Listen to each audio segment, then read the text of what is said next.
My name is Klerian Rodriguez, and I am a community site facilitator with the Healthy End of Life Project Ottawa.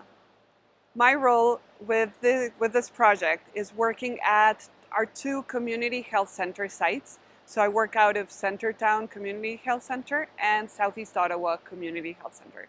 And since I joined the project just over a year ago in September 2019, we have been working from within the community, getting to know the different leaders and stakeholders that form each of our sites. So in my case, I'm working part-time on one of the sites and part-time on the other site, and getting to know who's who, the lay of the land, understanding what are the different roles and processes that the site follows in terms of providing supports for individuals who are frail, ill, dying, as well as their caregivers and anyone who might be bereaved. So these populations are target populations for this research study. It has been fascinating to get to know the Canadian culture, in a sense, around death and dying. I'm originally from Mexico, and you probably heard of the Day of the Dead. So we have celebrations, and we have a day in the year where we celebrate our people who have deceased before us. And coming from that culture, I'm really interested in exploring how do other people live death, and how do we experience death? How do we experience grieving, and what does it mean to grieve in a society like the one we have in Ottawa? Something that I find fascinating about the work that we're doing is that the methodology that we're using, it's called Community-Based Participatory Action Research, so CBPAR for short. And community-based means that the initial question that we're working on trying to answer came out of the community. The way that we collected the data came out of the community. Who are we interviewing and who are our participants? It was also the community who decided that. So really we are instruments or vehicles for the community to figure out a few things about themselves and then eventually transform that into action. So that's where the participatory action research component of this methodology comes in.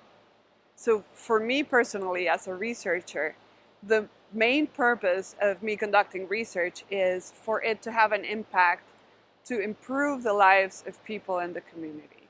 And the way we are doing that is by understanding which are some of the resources, the assets, the supports that are already in place for individuals who are at end of life, who may be facing a severe or advanced illness, their caregivers who are often so neglected, as well as anyone who is grieving.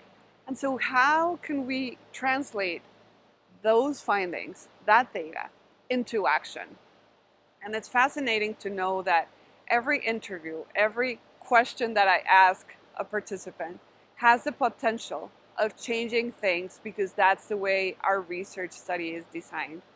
We're not doing this only to improve our academic careers, but mostly to improve the lives of our participants, which is, I think, really inspirational and motivating for me.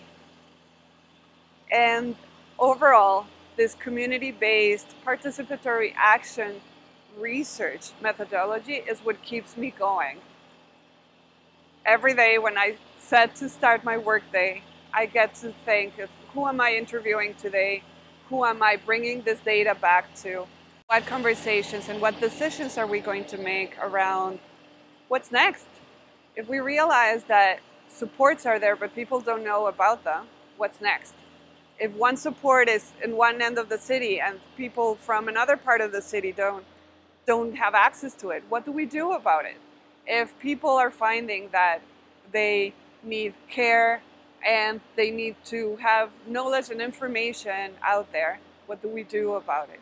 So it's really translating all of these findings, the data as we call it, into improvements and changes for our community members, way beyond a written paper, which is really what keeps me going. I find great inspiration in working this way.